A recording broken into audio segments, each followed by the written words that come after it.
Story goes that Bob Dylan once hugged Barry Manilow at a party and said, "Don't stop what you're doing, we're all inspired by you."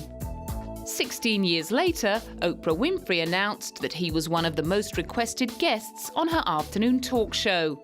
Somewhere in between, the most popular adult contemporary artist of the 70s and 80s may have spent some time in the wilderness.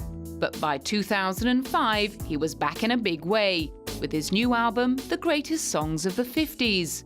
The reason I connected with it was because when I looked at the list of songs that came out of the 50s, it seemed to me that they had been neglected. We've all heard the songs out of the 30s and the 40s, Blue Moon and I've Got a Crush on You and all of those.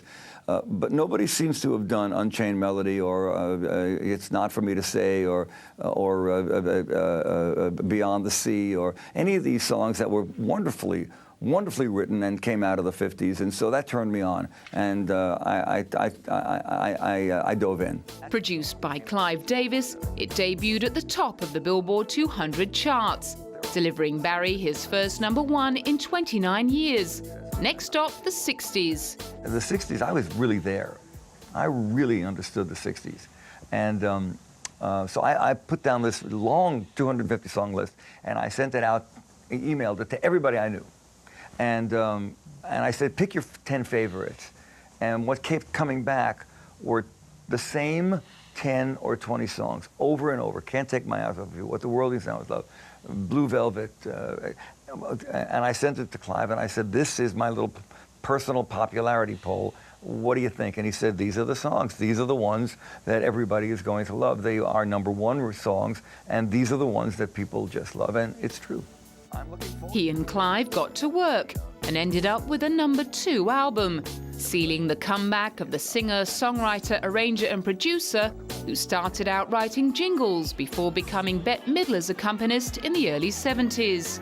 He found solo stardom with songs like Mandy, Can't Smile Without You, I Write the Songs and Copacabana. His flashy costumes and flamboyant singing style also led to a series of TV specials. Oh, the hair! Oh my God, the hair! It's just the most horrible. The first time you see me, as I come barreling out from the wings, my girlfriend at the time, Linda, had convinced me to curl my hair. That 2 days before, and I had long, schleppy hair, and bang, I looked like I had put my hand in a socket. And that's the first time you see me on my special. Don't ask me how I ever worked again, after that. And then the second special, I wore that Copacabana jacket. I mean, really, somebody shoot me now. More than 3 decades later, he's practically a permanent fixture at the Las Vegas Hilton. As well as producing albums for other artists, he's also co-written a musical called Harmony. And as for the future, more music. It's always more music for me. It's always more music, and the same thing with Clive. We never stop. For me, they'll be wheeling me out, and I got one more idea. Just give me 10 more minutes. It's all more music. That's for me.